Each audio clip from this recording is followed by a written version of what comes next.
اللهم صل على محمد النبي الأمي وعلى آله وسلم تسليما نحمده ونصلي على رسوله الكريم وعلى آله وأصحابه أجمعين أما بعد فأعوذ بالله من الشيطان الرجيم بسم الله الرحمن الرحيم وإذ قال ربك للملائكة إني جاعل في الأرض خليفة قالوا وتجعل فيها من يفسد فيها ويسفك الدماء ونحن نسبح بحمدك ونقدس لك قال إني أعلم ما لا تعلمون وعلم آدم الأسماء كلها ثم عرضهم على الملائكة فقال أنبئوني بأسماء هؤلاء إن كنتم صادقين قالوا سبحانك لا علم لنا إلا ما علمتنا إنك أنت العليم الحكيم قال يا آدم أنبئهم بأسمائهم فلما أنبأهم بأسمائهم قال ألم أقل لكم إني أعلم غيب السماوات والأرض وأعلم ما تبدون وما كنتم تكتمون آمنت بالله صدق اللہ و مولانا العظیم۔ آیتوں کا ترجمہ سن لیجئے۔ وَإِذْ قَالَ رَبُّكَ لِلْمَلَائِكَةِ إِنِّي جَاعِلٌ فِي الْأَرْضِ خَلِيفَةً، اور یاد کر جب آپ صلی اللہ علیہ وسلم کے پروردگار نے فرشتوں سے فرمایا میں زمین میں اپنا ایک نائب بنانے والا ہوں۔ قالوا اتجعل فیہا من یفسد فیہا ویسفک الدماء، فرشتوں نے کہا کہ آپ زمین میں ایک ایسی مخلوق بنائیں گے جو اس میں فساد مچائیں گے اور خون ریزی کریں گے۔ وَنَحْنُ نُسَبِّحُ بِحَمْدِكَ وَنُقَدِّسُ لَكَ قال انی اعلم ما لا تعلمون، اور ہم آپ کی خوبیوں کے ساتھ پاکی بیان کرتے ہیں اور آپ کی عظمت کا اقرار کرتے ہیں۔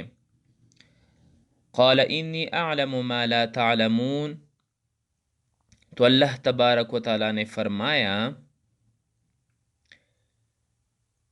کہ جو مصلحت میں جانتا ہوں وہ تم نہیں جانتے۔ وعلم آدم الأسماء كلها ثم عرضهم على الملائكة فقال أنبئوني بأسماء هؤلاء إن كنتم صادقين، اور اللہ تبارک و تعالیٰ نے آدم کو سارے ہی نام یعنی مع مسمیات سکھلائے، پھر ان چیزوں کو فرشتوں کے روبرو کیا اور فرمایا تم مجھے ان چیزوں کے نام بتاؤ اگر تم سچے ہو۔ قالوا سبحانك لا علم لنا إلا ما علمتنا إنك أنت العليم الحكيم، انہوں نے کہا آپ کی ذات پاک ہے، ہم نہیں جانتے مگر جو کچھ آپ نے ہمیں سکھلایا، بے شک آپ ہی خوب جاننے والے بڑے حکمت والے ہیں۔ قال يا آدم أنبئهم بأسمائهم فلما أنبأهم بأسمائهم قال ألم أقل لكم إني أعلم غيب السماوات والأرض وأعلم ما تبدون وما كنتم تكتمون۔ اللہ تبارک و تعالیٰ نے فرمایا اے آدم فرشتوں کو ان چیزوں کے نام بتاؤ، پس جب آدم نے ان کو ان چیزوں کے نام بتائے تو اللہ تبارک و تعالیٰ نے فرمایا کیا میں نے تم سے نہیں کہا تھا کہ میں آسمانوں اور زمین کے سربستہ راز جانتا ہوں، اور میں جانتا ہوں جو تم ظاہر کر رہے ہو، یعنی نحن نسبح بحمدک ونقدس لک، اور جو تم چھپایا کرتے ہو۔ تو دوستو ان آیتوں میں اللہ تبارک و تعالیٰ حضرت آدم علیہ السلام کو پیدا ہونے کا ذکر اور ان کو اپنا نائب بنانے کا ذکر اور فرشتوں پر ان کی فوقیت کا ذکر بیان فرما رہے ہیں۔ تو سب سے پہلے آپ حضرات ماقبل سے اس کا ربط جان لے کہ ماقبل سے ربط کیا ہے۔ تو دوستو سب سے پہلے توحید کا بیان تھا۔ توحید کے بیان میں اللہ تبارک و تعالیٰ نے فرمایا والذین من قبلکم، اور وہ لوگ جو تم سے پہلے تھے، جو تم سے پہلے پیدا کیے گئے تھے۔ تو سب سے پہلے پیدا ہونے والے شخص جو تھے جن کو اللہ تبارک و تعالیٰ نے پیدا کیا وہ حضرت آدم علیہ السلام ہے۔ تو اسی آیات میں حضرت آدم علیہ السلام کا ذکر ہوگا۔ ربط قریب یہ ہے کہ اس سے پہلے ہم نے یہ پڑھا هو الذی خلق لکم ما فی الارض جمیعا، زمین میں جو کچھ ہے سب اللہ نے انسان کے لیے بنایا ہے۔ تو اب اس آیات میں انسانوں کے جد امجد کے واسطے سے زمین میں اپنا خلیفہ بنایا، نائب بنایا تھا کہ وہ زمین میں اور اس کی چیزوں میں جس طرح چاہے تصرف کر سکے۔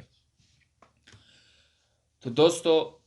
سب سے پہلے جب اللہ تبارک و تعالیٰ نے زمین اور آسمان کو بنایا، اس کے بعد فرشتوں کو بنایا عناصر اربعہ سے، یعنی زمین، مٹی، ہوا، پانی اور آگ۔ اور ان عناصر اربعہ میں سے ایک چیز کو بھی دوسرے چیز پر فوقیت نہیں تھی اور سب برابر برابر تھے۔ فرشتوں کو ان سے بنایا اور انہی فرشتوں کو زمینی فرشتے کہتے ہیں۔ تو اس کے بعد یہی فرشتے زمین پر رہے اور اللہ تبارک و تعالیٰ کی پاکی بیان کرتے رہے، اللہ تبارک و تعالیٰ کی تسبیحات بیان کرتے رہے، صبح شام اللہ تبارک و تعالیٰ کے ذکر میں مشغول تھے۔ صحیح احادیث میں ذکر ہے، بہت سارے احادیثوں میں انہی زمینی فرشتوں کا ذکر ہے۔ ایک حدیث مسلم شریف کی روایت ہے، فرماتے ہیں لا يقعد قوم یذکرون اللہ الا حفتهم الملائکہ، کہ جہاں کچھ لوگ اللہ تبارک و تعالیٰ کے ذکر میں مشغول ہوتے ہیں تو وہ لوگ ایسی ہی نہیں رہتے، بلکہ ان کی خاصیت یہ ہوتی ہے کہ ان کو زمینی فرشتے اپنے گھیرے میں لے لیتے ہیں۔ یعنی جہاں پر ذکر کرنے والے ہو، جہاں پر اہل علم کی مجلس لگی ہوئی ہو، جہاں پر دینی باتیں ہو رہی ہو، کچھ لوگ بیٹھے ہو، دین کی مجلس ہو، تو فرشتے ان کو گھیر لیتا ہے۔ صحیح مسلم کی حدیث ہے۔ ایک اور حدیث میں بھی ہے جو بخاری شریف میں ہے، ان اللہ ملائکہ یطوفون فی الطرق یلتمسون اہل الذکر، کہ اللہ تبارک و تعالیٰ کے کچھ فرشتے راستوں میں ذاکرین کو تلاش کرتے ہیں، پھرتے ہیں، وہ تلاش کرنے میں لگے ہوتے ہیں۔ اور اسی روایت میں مسلم شریف میں فضلاً یعنی حفاظت کرنے والے فرشتوں کے علاوہ ہے، یعنی زمینی فرشتے۔ تو ان احادیث کا خلاصہ یہی ہے کہ زمینی فرشتے بھی ہیں جو زمین میں ہوتے ہیں، اور یہی فرشتے اللہ تبارک و تعالیٰ کے خاص بندے، محبوب بندے جب ذکر و اذکار میں مشغول ہوتے ہیں تو یہی زمینی فرشتے ان کی مجلسوں میں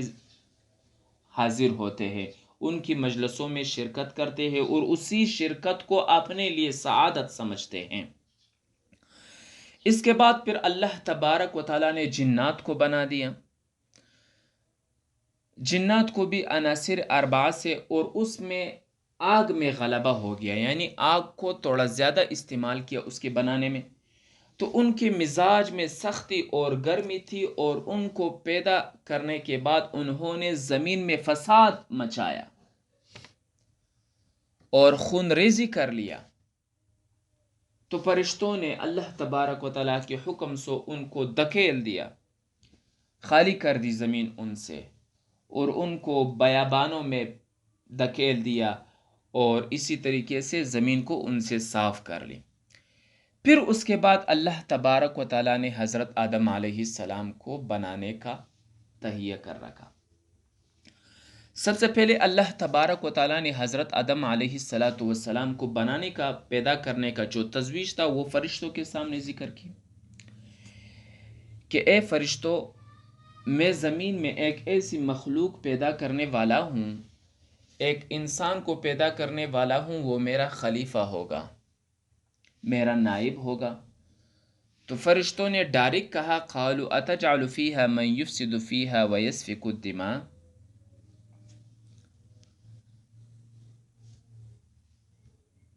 کہ ہم آپ ہی کی تسبیح بیان کرتے ہیں، آپ کی تعریف کرتے ہیں، دن رات آپ کے ذکر میں مشغول ہوتے ہیں، کیا آپ نہیں جانتے کہ آپ ایک ایسی مخلوق کو پیدا کریں گے جو زمین میں فساد پھیلائیں گے، جو زمین میں خون ریزی کریں گے، یہ فرشتوں نے کیوں کہا؟ یہ فرشتوں نے اس وجہ سے کہا کہ انہوں نے اس سے پہلے حضرت آدم علیہ السلام کے وجود سے پہلے جنات کو جب اللہ نے پیدا کیا تو جنات میں یہ صفات خون ریزی، شرارت اور فساد کے صفات تھے، تو انسانوں کو فرشتوں نے جنات پر قیاس کیا کہ ان کو بھی آپ نے بنایا، انہوں نے یہ فساد پھیلایا، لہٰذا اگر آپ ابھی انسانوں کو پیدا کریں گے اور جس شکل کے بھی ہوں گے تو وہ بھی جنات کی طرح کیا کریں گے؟ فساد پھیلائیں گے، خون ریزی کریں گے۔ تو اللہ تبارک و تعالیٰ نے فرمایا قال انی اعلم ما لا تعلمون، کہ جو مصلحت میں جانتا ہوں، جس چیز کی تدبیر میں جانتا ہوں، جو پوشیدہ راز ہوتے ہیں جو میں جانتا ہوں وہ تم لوگ نہیں جانتے ہیں۔ چنانچہ حضرت آدم علیہ السلام کو پیدا کر لیا۔ اب حضرت آدم علیہ السلام کا جو مشورہ تھا پیدا کرنے کا، یہ فرشتوں سے اللہ تبارک و تعالیٰ نے کیوں کیا؟ حالانکہ اللہ تبارک و تعالیٰ وہ جو ہے فعال لما یرید ہے، ان کو کسی کام کرنے کے لیے کسی سے مشورہ کرنے کی ضرورت نہیں ہے۔ تو پہلی بات یہ ہے کہ حضرت آدم علیہ السلام کی علمی فوقیت کو فرشتوں پر ظاہر کرنے کے لیے اللہ تبارک و تعالیٰ نے فرشتوں سے یہ مشورہ لیا کہ حضرت آدم علیہ السلام جو ہوگا، جس کو میں پیدا کروں گا، وہ علمی فوقیت میں تم سے بڑھ کر ہے۔ دوسری یہ ہے کہ انسانوں کو بھی ایک تعلیم ہے کہ جب بھی تم کوئی کام کر لو، کوئی خیر کا کام کرنا چاہو تو اپنے بڑوں سے، اپنے ماں باپ سے، اپنے بزرگوں سے، اپنے اساتذہ سے اس میں مشورہ لیا کرو، مشورہ جو ہے اس میں خیر ہوتا ہے۔ تو اللہ تبارک و تعالیٰ کو مشورے کرنے کی کوئی ضرورت نہیں ہے، کیونکہ اللہ تبارک و تعالیٰ کسی کا محتاج نہیں ہے۔ اللہ تبارک و تعالیٰ وہ سب کچھ جانتے ہیں جو ہونے والا ہوتا ہے، لہٰذا صرف اور صرف ان دو وجوہات کی بنا پر فرشتوں سے اللہ تبارک و تعالیٰ نے کیا کر لیا؟ حضرت آدم علیہ السلام کی پیدائش کے متعلق مشورہ کر لیا، رائے مانگی۔ جب حضرت آدم علیہ السلام کو اللہ تبارک و تعالیٰ نے پیدا کر لیا تو اب ان کی علمی فوقیت ظاہر کرنی تھی فرشتوں پر، تو اللہ تبارک و تعالیٰ نے کیا کیا؟ وَعَلَّمَ آدَمَ الْأَسْمَاءَ كُلَّهَا ثُمَّ عَرَضَهُمْ عَلَى الْمَلَائِكَةِ، اللہ تبارک و تعالیٰ نے حضرت آدم علیہ السلام کو کچھ نام سکھائے مع مسمیات کے، کہ یہ جو اوپر نظر آ رہا ہے یہ آسمان ہے، اس کو آسمان کہتے ہیں، جو نیچے ہے جس پر چل رہے ہیں اس کو زمین کہتے ہیں۔ یہ مثال کے طور پر سمجھ لیجئے، جو چیز بھی اللہ تبارک و تعالیٰ نے حضرت آدم علیہ السلام کو بتائے تھے، سکھائے تھے، پھل فروٹ جس چیز کے بھی نام تھے، تو ان ناموں کو کس طرح سکھایا؟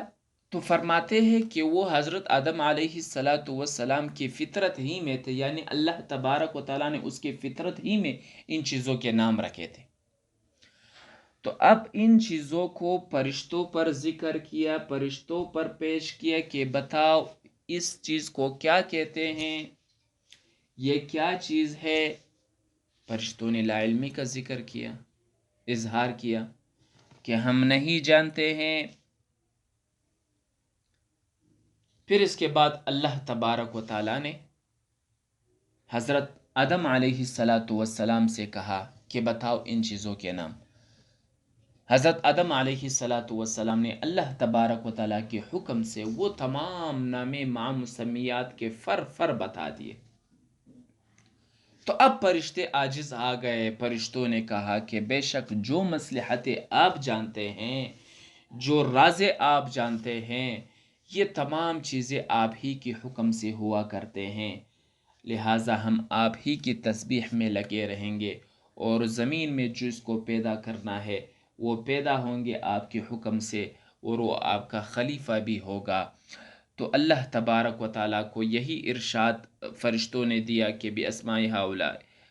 فرشتوں کو یہی کہا کہ اگر تم سچے ہو تو ان کے نام بتاؤ۔ تو انہوں نے عاجزی کا اظہار کیا، لا علمی کا اظہار کیا، آدم علیہ الصلاۃ والسلام نے بتا دیا، پھر یہیں پر یہ ظاہر ہو گیا کہ یہ آدم جو ہے یہ ہم سے افضل ہے، علمی حیثیت سے، کیونکہ ایک ہوتا ہے عملی، ایک ہوتا ہے علمی۔ تو لہٰذا یہاں پر یہی ایک نقطہ سمجھ لینا چاہیے کہ جب اللہ تبارک و تعالیٰ نے فرشتوں کے روبرو